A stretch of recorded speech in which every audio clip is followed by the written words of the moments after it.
Production support for Hot and Cold is brought to you by American Solar Technics, manufacturers of components for wood burning and solar heating systems. Hey, I'm Tom Gozy. Welcome to Hot and Cold. We're going to do some plumbing this week. I love to plumb. And what we're going to plumb is domestic hot water. What we have is water coming into the house, and it goes to this odd blue tubing. And I wonder where one would get, what kind of tubing one would use if one was doing a PEX tubing plumbing system. That's the cue for the cameraman to look at the sign. Stay with us, we'll be right back.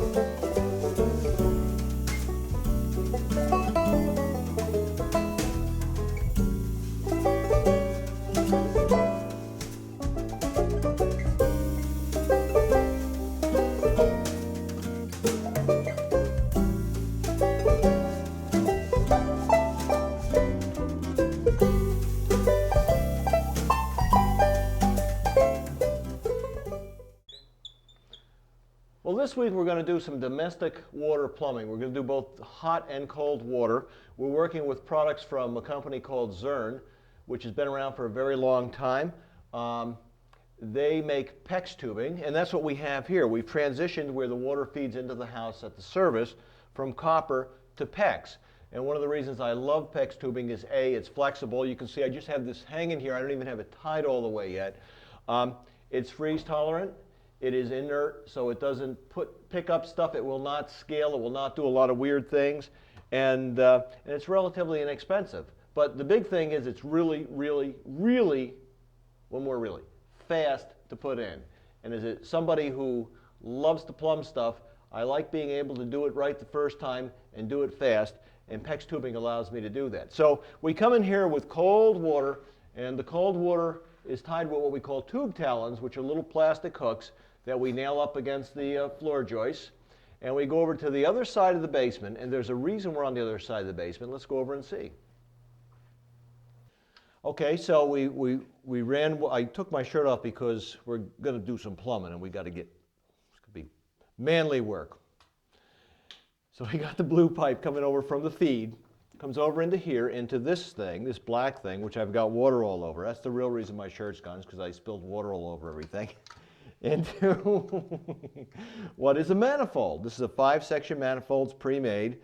And what we have is a very nice little brass ball valve that just has a O-ring type connector. And we just hand tighten that. Now I want you to note the absence of solder and torch. The only place I had a solder fitting on was back over where we interface with the copper. Hand tight. That's done. That goes here, and then we have a reducer here that goes to the plastic pipe. And what we do is I have this held here with some tape temporarily. I take the tape off. This inserts onto here, and then I take my 3/8, this is 3/8 tubing I'm using because I like small diameter tubes.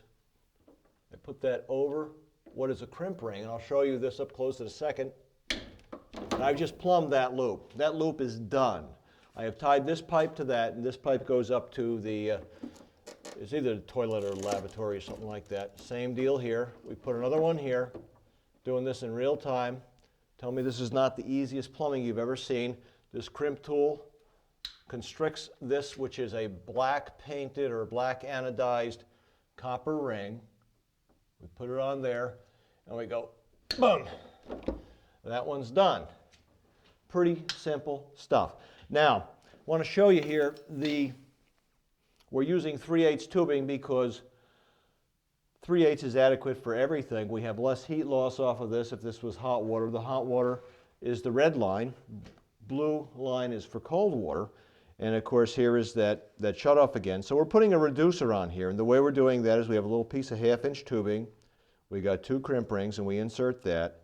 And I have to do this one off of the board because the crimper I have is a combination one, and it has 1/2 inch and 3/4, so I have to get way in there to do the 1/2 inch. And what we do, nice close-up stuff, huh?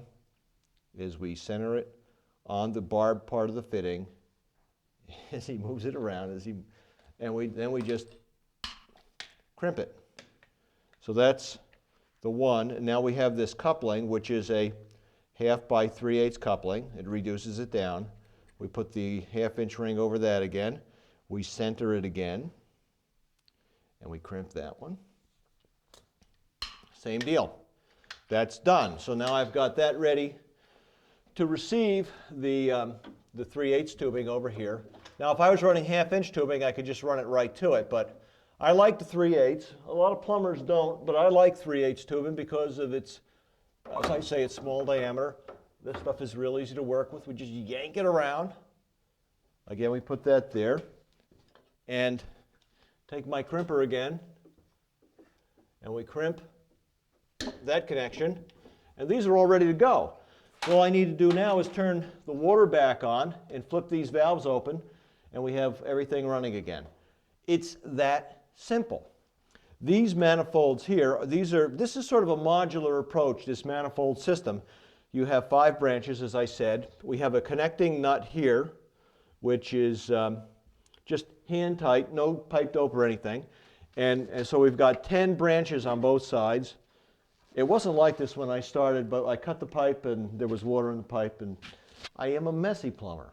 But you know, one thing I need to point out, if you've got water in lines and you want to take the torch and solder, you can't have the water dribbling down, or you can, but it's very difficult to get a good solder joint. I have done it. I've used this kind of fitting system for years.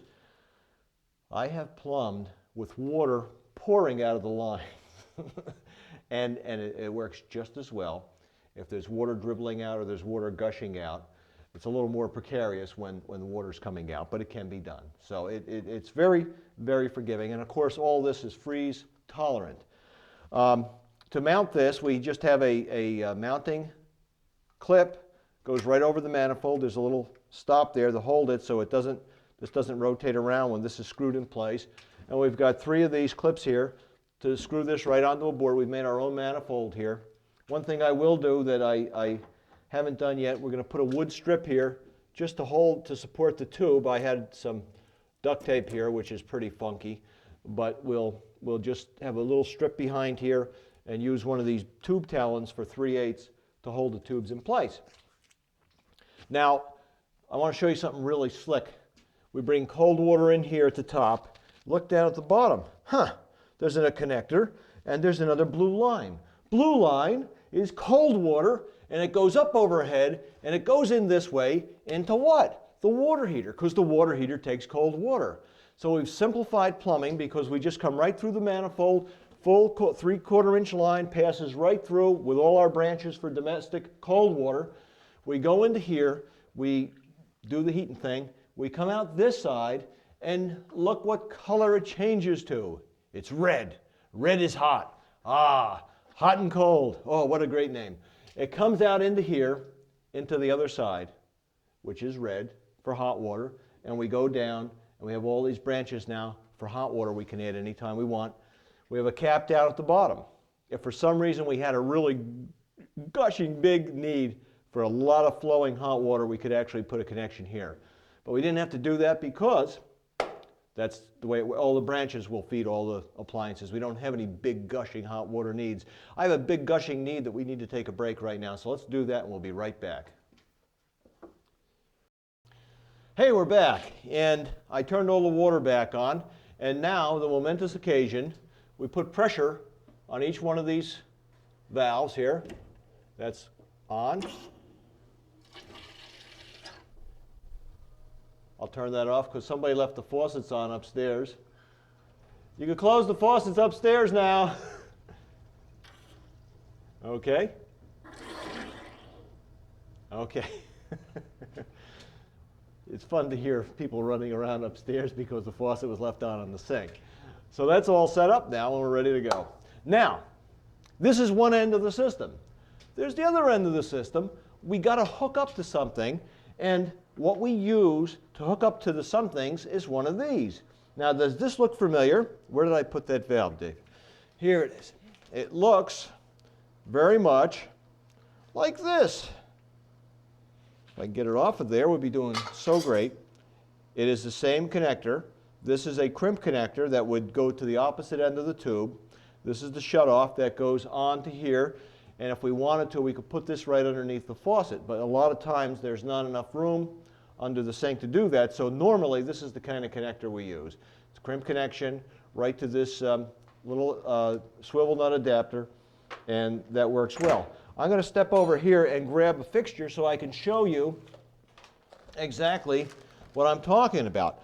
Most, or I should say many, plumbing fixtures have what we call half-inch male threads. This happens to be a box that came from the Zurn company for hooking up the washer dryer, the washer hookup. That'll mount in here. This will mount inside the wall. And we have to plumb to this. And look at this. Here's the plumbing. You ready for this? And many lavatory and kitchen faucets are the same way. Done. Does it get any better than that? I don't think so. Now, if you're a plumber, you save a lot of time and money doing this. You make more money because you get the job done quicker, and you can save the customer some money to boot. If you are a do-it-yourselfer, you want to try to find this kind of hookup because this is real easy to do. This is what's known as a home run plumbing system, because what we do is we have a manifold here. I like to figure this is like a fuse box.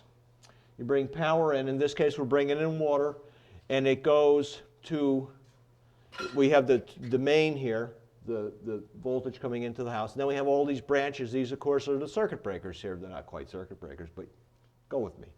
Work with me, people. So, and then we have a home run wire tube in this case going to each fixture.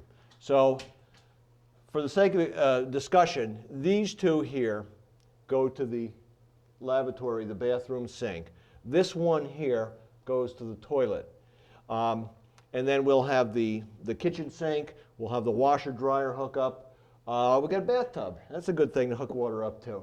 And then we have outdoor faucets as well. And the outdoor faucet, let me grab that. Okay, and then we have an outdoor faucet. We have two of these we'll be putting in. Again, from Zurn. And same kind of connection. This is a very common connection on many water plumbing systems, that half-inch connector. And there we go again. Oh man, I am just plumbing. I am plumbing a storm. It's that simple. This is an anti-siphon freeze-proof silcock. So this goes outside and it will not siphon water back up. So it's got sort of a built-in backflow preventer up top here. But it's also freeze-proof because it goes this length. I don't know if you can see it in there, but the washer for the faucet is down at this end. You cannot absolutely see it, but believe me, it's right there. So this is outside, on the outside wall. This is inside the basement here. This never freezes. And all the water that would normally be in the pipe, because normally the valve would be right here with the washer, is all the way back here where it's not going to freeze. So you have year-round use of your outdoor faucet if you need to. Very nice hardware. We'll be putting these on when it's warm because it's cold today. It's 10 below zero. I'm not going outside to do no plumbing today when I could plumb inside. So, but when I do it, it's going to be really fast because no time. I love this kind of stuff. This is what new technology is all about, saving you time, saving you money, and giving you better redundancy, better safety in the system. And ain't nothing better than this. I've used similar tubing to this for plumbing solar systems for years that were freeze exposed, or what's the word I want to say? Had the potential to freeze. And we would freeze them, and they never burst the pipe. The other thing I want to mention is that a lot of people wonder about plastic stuff. I can tell you, I don't know about anything else plastic. I do know about plastic plumbing like this. is they've done in Europe extended lifespan analyses of these sorts of things, and they get out to a couple hundred years and they stop. So that's with high temperature and high pressure, 180 degrees, 100 psi. We don't see that in our household normally. These guys have also been making other fittings that kind of tie in with this, and I like to use these for temporary fittings. As a matter of fact, I have one right here for tying into the heating system. This is what's known as a quick tight fitting. And the quick tight fitting is very similar to some of the connectors here. A quick tight fitting is you've seen these, they sell them in Home Depot, they sell them everywhere. Let me get a piece of pipe here. I just happen to have a piece of pipe sitting by. This is a compression fitting, has a cone that goes over. Now this will work with all kinds of tubing. This could be 1/2 inch copper, it could be 1/2 inch PEX, it could be 1/2 inch polybutylene, it could be 1/2 inch CPVC. Then there is this grabber ring, which is made out of stainless steel. We just slide that over, and you see the way that is. It will dig in there, and you'll see why that's important in a minute. Then we have what we call a cone. Cone goes over the outside. I always have these on hand because I never know when I got to do something like that. And this is so quick and so easy, and it comes right apart. Now look at the way that's put in. See the grabber rings facing that way? I'm going to put this together. You ready for this? I love this kind of plumbing. And you just tighten that up, and I do it hand tight. Now that grabber ring, when I tighten down, the grabber ring kind of grabs the outside of the tube, and that's some solid. Torque it right down. I like to put these if I'm using these kind of fittings, I want to have them where I can see them, because my experience is that sometimes with heat and cold they can loosen a little bit. So I like to have them where I can find them and see them. The crimp fitting like we have here can be anywhere, because that's a very solid connector. And another week or so we'll be showing you some compression fittings that are all brass that'll tend to hold up very well. Well, I'll tell you what, I'll take this apart. We're going to look at what's going on inside there a little bit more. But we got to take a quick break. We'll be right back. Okay, so we've taken this apart now, and I tightened that down. You can see what I like about these is I reuse them all the time. This fitting has been with me for years. This fitting could be older than some of my kids, and all my kids are getting old. And so I take that slides right off. I can reuse it. Now that grabber ring is kind of stuck in there. So what I do is I pull it back just a little bit, and you can sort of see there's just a slight groove in the tube there. And that's where it grabbed. And as a matter of fact, sometimes it's a little tricky getting these off, but they do come off. Just wiggle it. Now I can use that again, and I do, as I say. And I take the nut off, and I'll put that back on here. Usually I leave them in a box and they all flop around, but they're real easy to put together. There's 3 components. And look at this. I had this hooked up to something temporarily, and I just cut the tube off when I was done, but that went in there like that. So this is a very handy, you should have this in your house, and I'll tell you why. They make a kit. The other name for the company, Zurn, makes a product line called Quest. And Quest makes a kit here. This is a freeze repair kit. Let me show you what's in it. If you have a frozen copper pipe, look what you get. In this case, this is a piece of polybutylene. I'm not sure, this may be a little bit older because I accumulate these things because I love them. And they're so handy to have. And here are 2 3/4 inch, brand new compression fittings. They call these quick tights, as I said. And you put, let's say you had it's 10 below zero, perfect example. You had a pipe freeze. The water is gushing out. What do? You shut the water off, and you've got a split in a copper pipe. You put this on either, you cut out the pipe, you can cut this too, and put the 2 compression fittings on, the 2 quick tight fittings, and you are back in business. No soldering, no messing around, and it's really, really fast. And you can leave it as a permanent fix too. You don't have to take it out if you don't want to, because it will stand the test of time. The other thing I want to show you, that if you do any of this kind of plumbing, if you're a plumber you already know this, but if you're not, you're just a do-it-yourselfer, you want to grab one of these. This is a plastic tubing cutter. They make a lot of different ones. I like this one. It's got a little spring-loaded handle, and when I go to cut tubing, I always give a little twist, and I could just cut that till the cows come home all day long.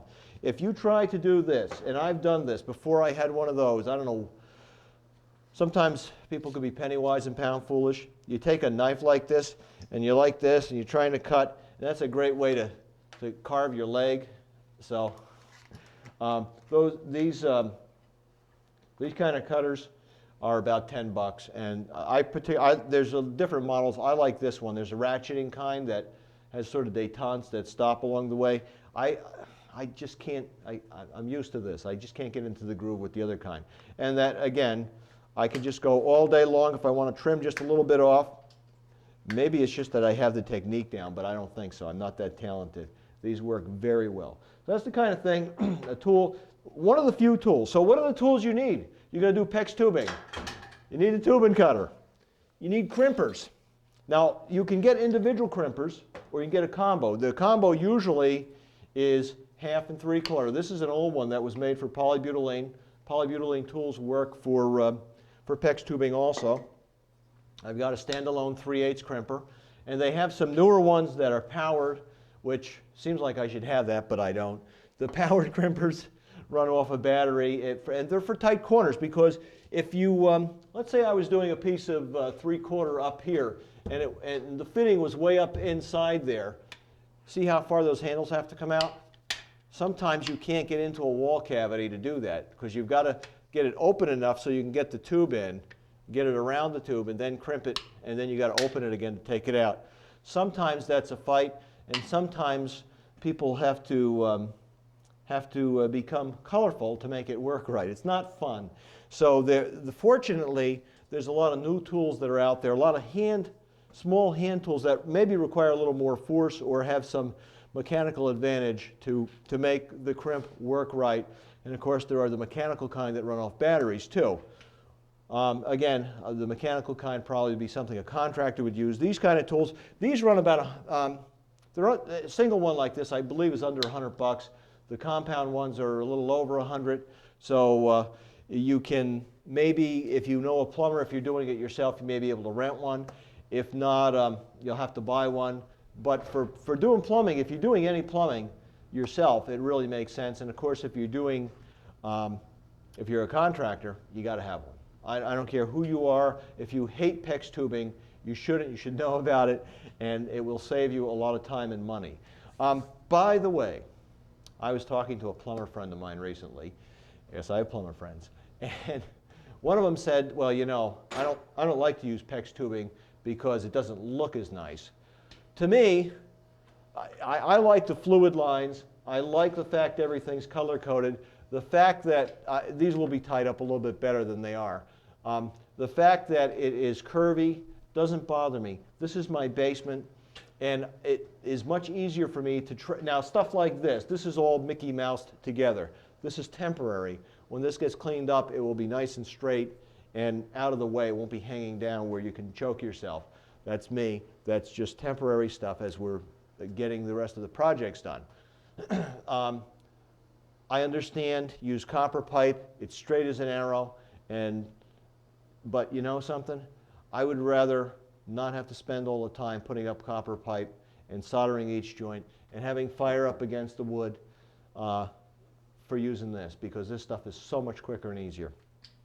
Of course, you know you can use PEX tubing for radiant floor heating. And I think that's next week's show, because we're going to do a lot of radiant stuff in this house. Believe it or not, matter of fact, it's hanging right over there. You can't see it because we're going to keep you waiting on that.